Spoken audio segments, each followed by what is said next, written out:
오늘 기도한 대로 우리 오늘 금요 성령 집회가 있는 날입니다. 오늘 교회 안에 모이는 모든 집회마다 하나님의 은혜가 한같이 흐르는 예배 되어지도록 여러분 기도 계속해 주시기를 바라고, 또 성령 집회 오셔서 마음껏 기도하는 시간 되시기를 축복합니다. 사람들은 똑같은 이야기를 들어도 자신이 듣고 싶은 이야기를 들으려고 하는 경향이 많습니다. 그래서 여러 사람이 똑같은 이야기를 들어도 그 이야기가 무슨 이야기냐 이렇게 물으면 각자 들었던 이야기를 하게 되는데 다 조금씩은 다르게 이야기를 합니다. 왜냐하면 자기가 듣고 싶은 이야기를 그 중에서 선별하여 듣는 경향이 강하기 때문에 그렇습니다. 그런데 우리가 예수님을 믿고 나면 영적인 귀가 열립니다. 그리고 하나님의 말씀이 분별이 되고 들리게 되어집니다. 그러나 여전히 육신의 몸을 입고 살아가기 때문에 여전히 우리 육신의 소욕을 위한 음성 듣기를 더 원합니다. 그 말은 듣고 싶은 것을 들으려고 하는 것이 예수님을 믿고도 여전히 우리 안에 남아있다, 이런 뜻입니다. 그러나 정말 믿음의 사람은 이제 바뀝니다. 듣고 싶은 것을 듣는 사람이 아니라 들어야 할 것을 듣는 사람이 됩니다. 그게 진짜 믿음의 사람입니다. 아모스가 하나님의 심판을 이스라엘 백성들에게 전하게 됩니다. 핵심이 이스라엘 왕 여로보암은 칼에 죽고 이스라엘이 멸망할 것이다.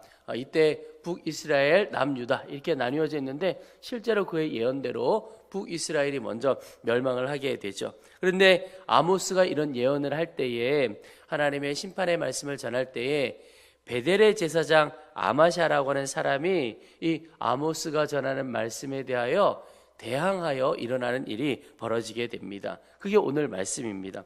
이 아마샤라고 하는 사람이 먼저 이스라엘 왕 여로보암에게 메신저를 보냅니다. 메시지를 보냅니다. 한마디로 아모스라고 하는 사람이 예언을 하는데 이 말씀 우리가 더 듣기 어렵다. 한마디로 말도 안 되는 헛된 이야기를 하고 있다. 그렇게 이야기하는 메시지입니다. 오늘 10절에 때에 베델의 제사장 아마샤가 이스라엘의 왕 여로보암에게 보내어 이르되 이스라엘 족속 중에 아모스가 왕을 모반하나니 그 모든 말을 이 땅이 견딜 수 없나이다. 아모스의 말을 들을 수가 없다, 이런 뜻이죠. 아마샤는 제사장입니다. 그런데 아모스를 통해 주시는 하나님의 말씀을 거부합니다. 제사장은 하나님의 말씀을 있는 그대로 들어야 하는 사람이죠. 그런데 아모스를 통해 주신 하나님의 말씀을 거부하고 나섭니다. 이유가 무엇이죠? 바로 그가 비록 제사장이기는 했어도 들어야 할 것을 듣는 것이 아니고 듣고 싶은 것을 들으려 했기 때문에 그렇습니다. 이스라엘 백성들도 마찬가지입니다.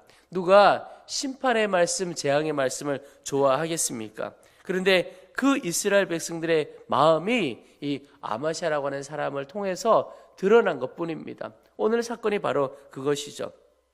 그런데 우리를 정말 살리는 말씀은 우리가 듣고 싶은 것을 듣는 것이 아니라 들어야 할 것을 듣는 사람, 그가 정말 살리는 말씀을 듣게 됩니다.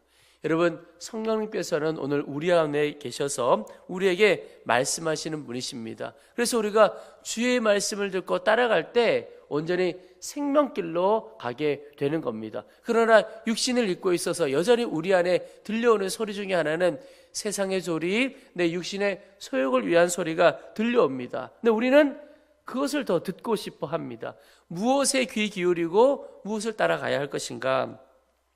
오늘 우리 안에 계셔서 우리에게 말씀하시는 그 성령님의 말씀에 귀 기울이고, 그것이 혹 내 육신의 소리에, 내 육신적으로는 듣기 어렵고 듣고 싶지 않은 말씀이라 할지라도 그 말씀에 온전히 귀 기울이고 순복할 때 우리가 정말 생명의 길로 가게 됩니다. 그래서 오늘 가장 먼저 기도하기를 원하는 것이, 주님, 오늘도 주의 말씀에만 온전히 귀 기울이며 주의 말씀에 순복하고 순종하는 하루 되게 하시옵소서. 이것이 오늘 첫 번째 주 앞에 나아가는 기도입니다.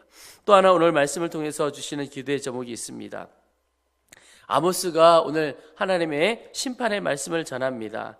그런데 아마샤가 아모스를 통해서 주시는 말씀에도 대항하고 또 아모스에게도 대항을 하면서 이렇게 말합니다. 12절에 아마샤가 또 아모스에게 이르되 선견자야 너는 유다 땅으로 도망하여 가서 거기에서나 떡을 먹으며 거기에서나 예언하고 다시는 베델에서 예언하지 말라. 이는 왕의 성소요 나라의 궁궐임이니라. 아마샤는 듣고 싶은 것만 듣기를 원하는 사람임과 동시에 하나님에 대해서 정확히 잘 알지 못했던 사람입니다. 아모스를 선견자라고 이야기를 합니다. 입술로는 그를 선견자라고 이야기하는데 유다 땅으로 가서 떡이나 먹으면서 거기에서 예언하라 이렇게 이야기하고 있습니다. 여러분, 선견자에게 중요한 것은 하나님의 말씀 전하는 것이 우선입니다. 떡 먹고 사는 것, 그러니까 먹고 사는 것, 이것이 더 중요한 것이 아니지요. 아마샤는 선견자의 삶의 우선순위가 어디에 있는지 잘 모르는 사람입니다. 왜냐하면 그 자신이 떡으로 상징되는 이 먹고 사는 것, 재물, 내가 소유하고자 하는 것, 이런 떡을 쫓던 사람이었기 때문에 그렇습니다. 그래서 그가 아모스를 향해서도 떡이나 먹으면서 그곳에서 예언해라. 이것은 하나님에 대한 무지에서 비롯되고 있습니다. 아모스에게 아마샤가 베델에서 예언하지 말라고 하면서 베델을 어떤 곳이라고 이야기하느냐? 왕의 성소요 나라의 궁궐이다 이렇게 이야기하고 있습니다. 여러분, 베델이라고 하는 것은 말 그대로 벳은 집이라는 뜻이고 엘은 하나님이라는 뜻입니다. 그래서 베델은 하나님의 집이다 하는 뜻입니다. 처음에 루스라고 하는 지명을 가지고 있었던 이 베델이라고 하는 땅은 그 옛날 야곱이 돌베개 베고 자다가 주님을 만난 곳입니다. 그 이후로 이 베델은 하나님의 임재를 경험하는 곳이고 하나님을 예배하는 곳이 되었습니다. 그 말은 이 베델의 주인공은 바로 하나님입니다. 언제나 베델은 하나님이 중심인 땅이었습니다. 그런데 아마샤는 그가 비록 제사장이었지만 이런 것에는 전혀 마음을 두지 못하고 하나님을 알지 못했습니다. 그래서 이름조차도 베델, 하나님의 집이라고 하는 그곳을 기껏해야 왕의 성소다, 나라의 궁궐이다 이렇게 이야기하고 있는 것입니다. 하나님의 집이라는 표현이 그에게서 나오지 않고 있습니다. 여러분, 우리가 살아가면서 알아야 할 많은 지식이 있습니다. 그러나 무엇보다도 가장 귀한 지식, 하나님에 대한 지식입니다. 하나님은 어떤 분이신지, 우리를 향한 하나님의 사랑은 얼마나 크고 넓고 깊고 높은가, 이것을 아는 것이 가장 중요합니다. 잠언 9장 10절에도 보면 여호와를 경외하는 것이 지혜의 근본이요 거룩하신 자를 아는 것이 명철이니라. 명철이 뭐냐? 하나님 아는 게 명철이다. 다니엘 11장 32절에도 그가 또 언약을 배반하고 악행하는 자를 속임수로 타락시킬 것이나 오직 자기의 하나님을 아는 백성은 강하여 용맹을 떨치리라. 자기 하나님을 아는 백성에게 힘과 능력이 있다고 성경은 말하고 있습니다. 여러분, 하나님은 늘 하나님 당신을 드러내는 분입니다. 그냥 꽁꽁 숨어 있는 분이 아니고 말씀을 통하여 자신을 드러내시고 또 우리의 자연을 통하여 하나님을 드러내시고 또 내가 겪는 여러 사건들 속에 우리에게 말씀하시고 하나님 당신을 드러내시는 분이십니다. 그 말은 우리가 하나님을 알려고 마음의 문을 열면 하나님 아는 길은 너무나 많이 열려 있다라고 하는 겁니다. 그런데 그것이 우리의 삶에 가장 소중하고 귀중한 지식, 능력이 되는 겁니다. 여러분, 오늘 하루 주님, 내가 겪는 모든 일들 가운데 내가 보는 모든 환경들 속에 주님을 더 깊이 알아가기를 원합니다. 이것이 오늘 우리 두 번째 기도입니다. 마지막으로 오늘 아마샤의 말에 아모스의 대답을 볼 수가 있는데 14절에 아모스가 아마샤에게 대답하여 이르되 나는 선지자가 아니며 선지자의 아들도 아니라 나는 목자요 뽕나무를 재배하는 자로서, 이런 표현을 합니다. 제사장 아마샤가 아모스에게 막 대항을 하니까 한마디로 넌 뭔데 그렇게 하나님의 말씀이라고 전하고 돌아다니냐, 이 말인 거죠. 근데 그때 아모스가 나는 선지자도 아니고 선지자의 아들도 아니고 목자요 뽕나무 재배하는 자다. 이 말은 아모스의 겸손을 나타내는 것입니다. 참 하나님의 사람은 겸손한 사람입니다. 저는 목회자이다 보니까 많은 목사님들의 삶을 듣게 될 때가 많습니다. 근데 끝까지 쓰임받았던 마지막 또 아름다웠던 목사님들의 고백을 보면 대부분은 자격 없는 나를 주님이 쓰셨다, 이런 표현을 합니다. 자격이 없다, 이런 표현을 많이 하십니다. 그런데 처음에는 참 귀하셨다가 마지막에 좀 변했다, 이렇게 이야기를 듣는 목사님들 보면 뭐 그런 때가 있습니다. 내 설교만 들으면 돼, 나만 따라오면 돼, 다른 것 보지 말고 나만 따라와, 이렇게 말씀하시는 것, 내가 최고야, 뭐 이런 이야기를 들을 때가 종종 있습니다.